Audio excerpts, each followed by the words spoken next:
So with anything in music production, there's multiple ways to do it, and same goes for UPTEMPO Kick FX. And a few things you're going to need to know before you start. If you're going to make a kick roll and place an FX kick, what you're going to want to do is right-click on this, then Make Unique. And what that does is it makes a different instance of the same audio clip, which means you can mess around with this one without changing the others. So the first way to make Kick FX, go to your unique kick, and then turn up the mole knob all the way. Now this may already sound pretty interesting. However, you can also switch between modes and really experiment with sound and see what you like. I personally like E3 mono a lot, however E3 generic can be pretty interesting sometimes. You can also combine these with interesting kick placement and make something like this.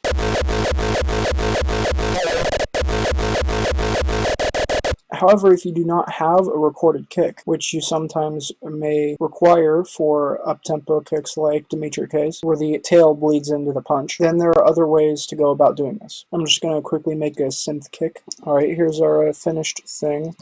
So the first Kick FX that you can do with these, just make this a unique. By the way, you can make synth patterns unique as well. Click on the pattern and just drag the note up. And now this is what it sounds like.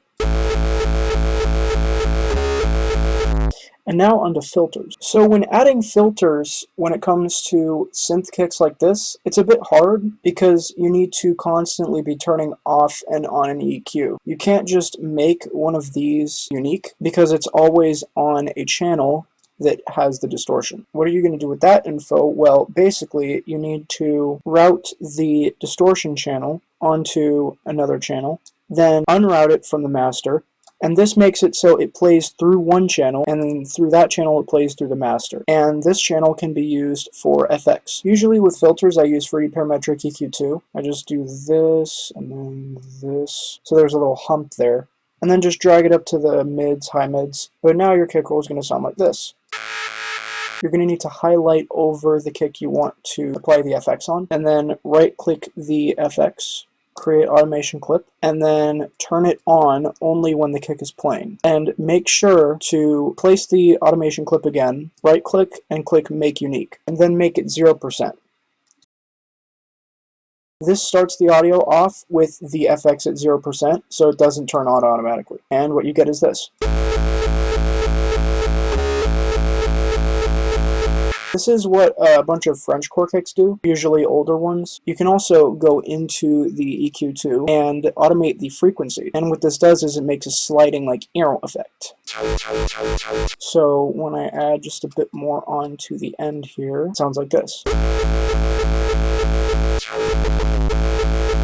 One thing that you can do with these synth kicks, basically the pattern and the automation clip are different from each other, meaning that you can do this or this, and it sounds different than just a regular kick. And I'll preview that now. I find it more interesting doing it with the bass automation because it ducks down and it makes more of a kick roll. And now you can just combine all of them. And if you're going to do a filter on a recorded kick, it's much easier, in my opinion. So what you do is just take a kick.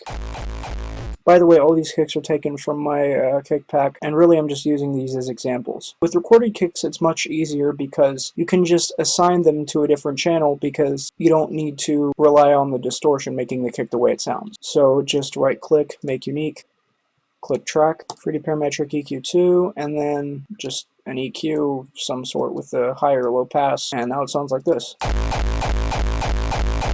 By the way, with kicks using an audio sample instead of a synth, so with something like this, you can just remove all of these until the last one, click it to make sure it's selected, then press Alt and drag the end of it just a bit closer.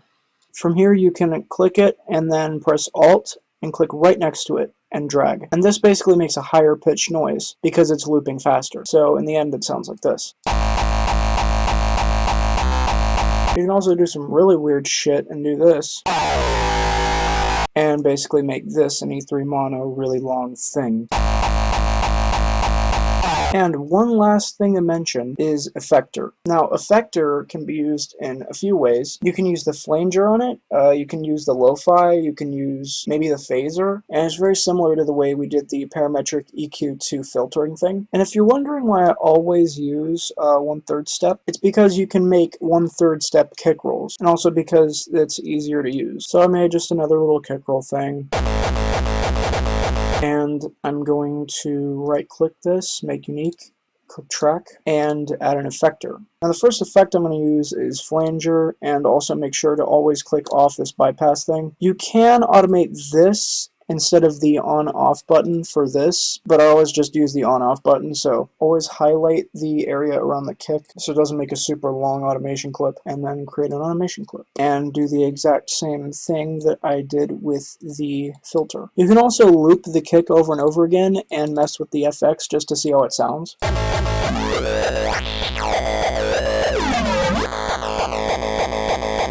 So I sort of like how that sounds. So you can also do the same thing that you do with the filter and automate the frequency.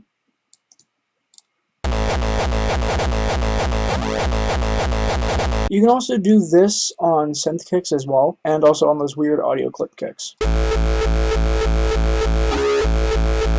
And cool other things that you can do with Effector is you can select phaser and lo-fi, maybe Vox. I've experimented with Vox. It sometimes works, sometimes doesn't.